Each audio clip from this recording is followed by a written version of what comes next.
Hi, I'm Taylor McKee. And I'm Brittany Reid. And we are thrilled to be here at NASSH presenting on our upcoming edited collection titled Reaching the Summit, Reimagining the Summit Series in the Canadian Cultural Memory.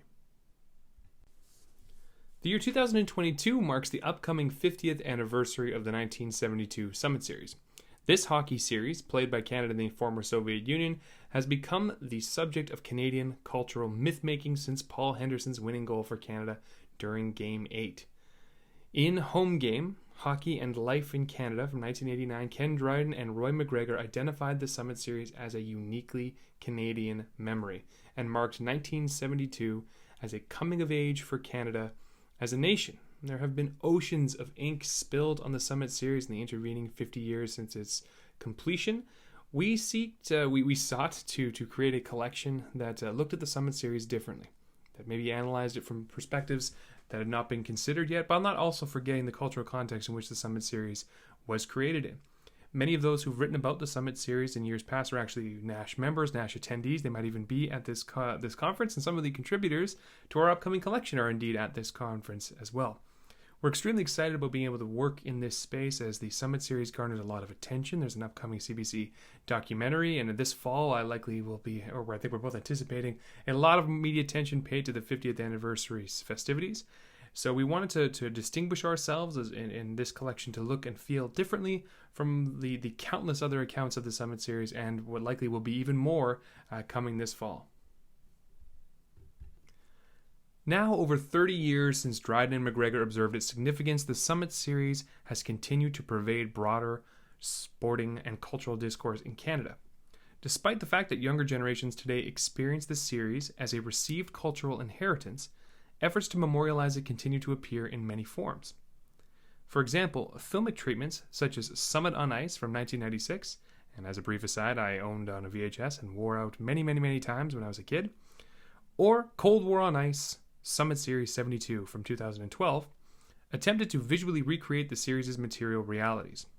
Within the world of hockey, events such as the 2012 Canada-Russia Challenge, which was intended to mark the series' 40th anniversary, have been hosted, and finally the 1972 Canadian men's hockey team was honored with a star on Canada's Walk of Fame in 2012 and an official Canada Post stamp in 2017, two tributes intended to reaffirm their staying power as national icons.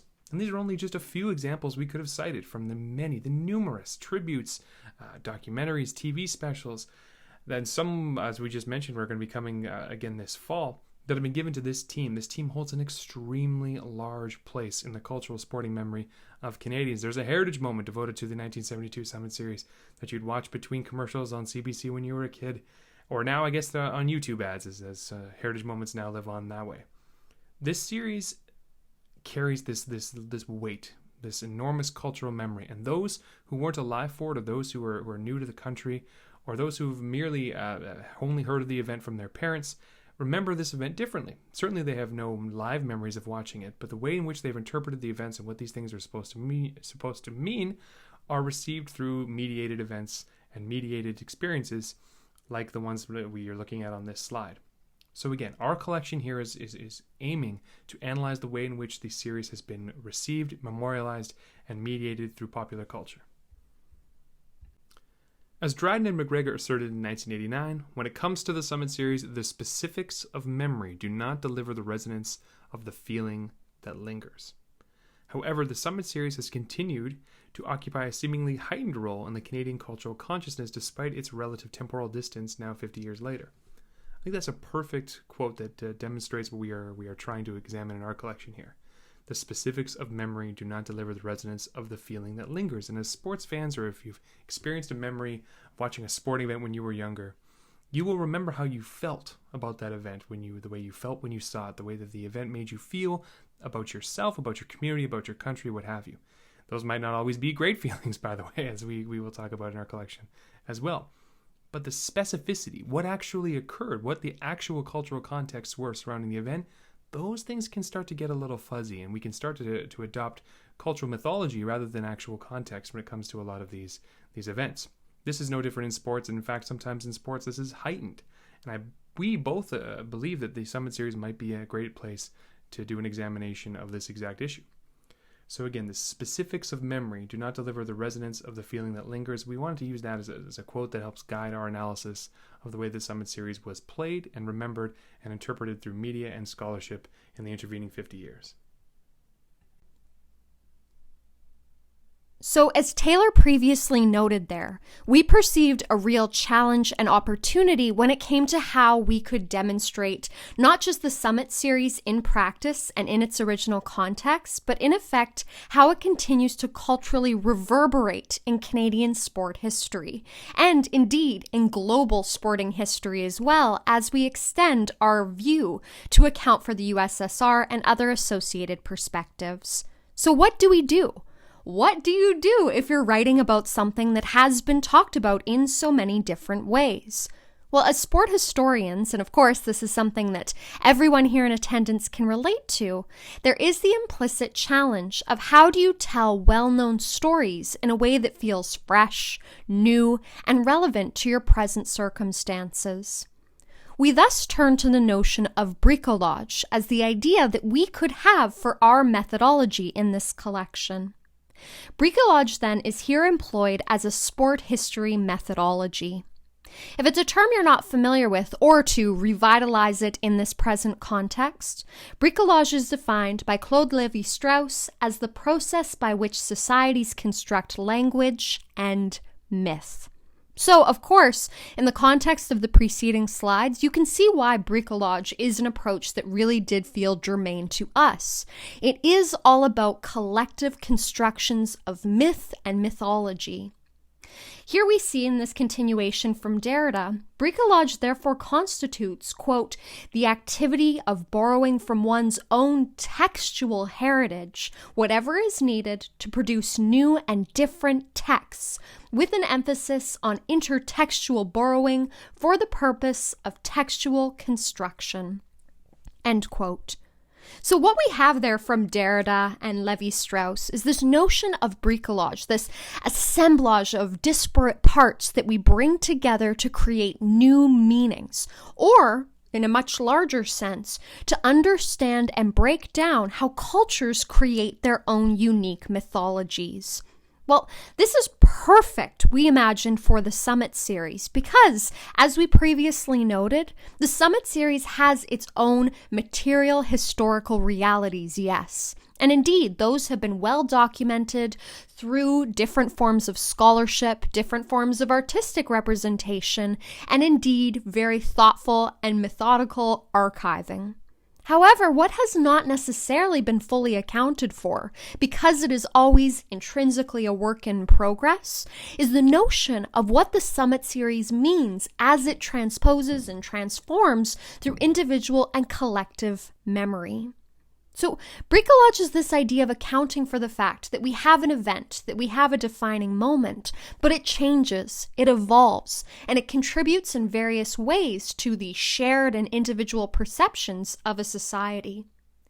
And moreover, when we talk about this notion of bricolage, of bringing together these disparate parts to account for textual heritage as much as lived histories and memories, this is very, very useful for us in 21st century scholarship.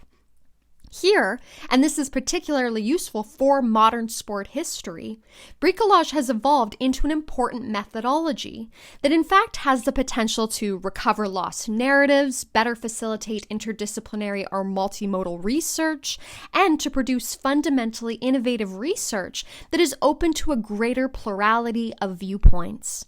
So as Taylor previously outlined in very detailed terminology, this sense of the Summit Series of belonging solely to those who directly experienced it is here subsumed by a larger, broader understanding and appreciation. Yes, we know that those first-hand accounts are invaluable, which is why we continue to rely upon them and indeed preserve and perpetuate them in this collection. However, when we're looking at bricolage, it's the idea that myths are much broader than one individual, one perception, one perspective. So we wanted to account for that in this new collection. Our collection's critical studies relate to four main topics. Those would be the Summit Series and memory, the Summit Series and violent masculinity, the Summit Series and its reclamation narratives, and the Summit Series, and modern analytics.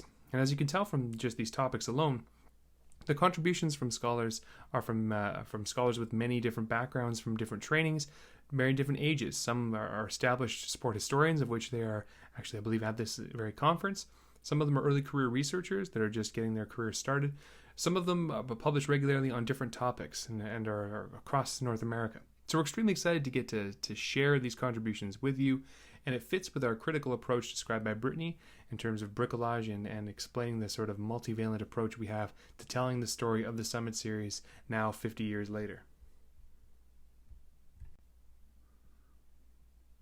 In keeping with the plurality inherent to the notion of bricolage, we were interested in expanding beyond traditional academic or scholarly submissions to also account for different modes of representation and storytelling regarding the Summit Series. So to that end, in addition to these interdisciplinary critical articles that Taylor outlined in his previous slide, this collection also features diverse forms of critical and creative recollection. Now this includes things as original artwork, as you've seen throughout this slideshow, poetry, prose, autobiography, or other modes of remembrance. So as we were trying to capture this idea, this trail of memory, we thought that bricolage really did open itself up to different forms of representation.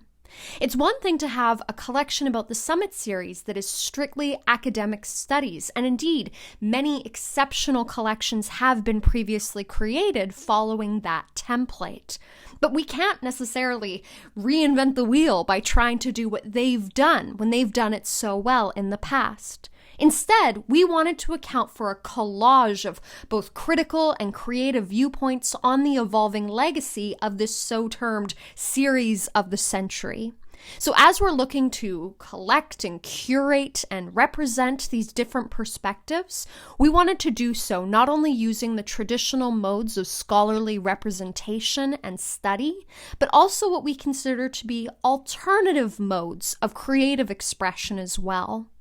In the process, we really hope to collapse that binary opposition between creative and critical representation, between past and present, between mythology and history, all inherent in the notion of bricolage and all essential to understanding the evolving legacy of the Summit Series.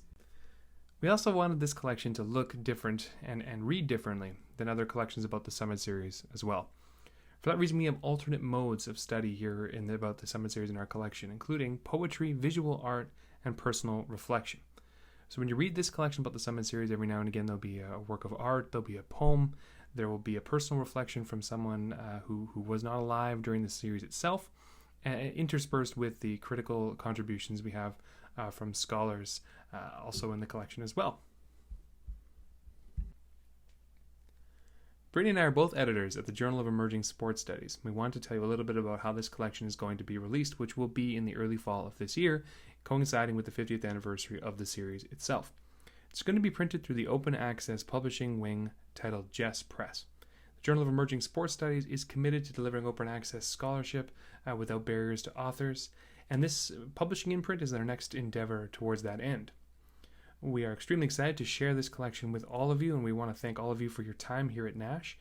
The collection, once it's released, will be available for free online to anyone who'd like a copy, and if you'd like a physical copy, it only costs the printing cost, which will also be available through our website. If you've got any questions at all, don't hesitate to reach out, to contact us, or to visit the link on screen to learn more about our collection. We really want to thank you all for your time, and we look forward to answering questions, and we look forward to seeing all of you again in person very soon.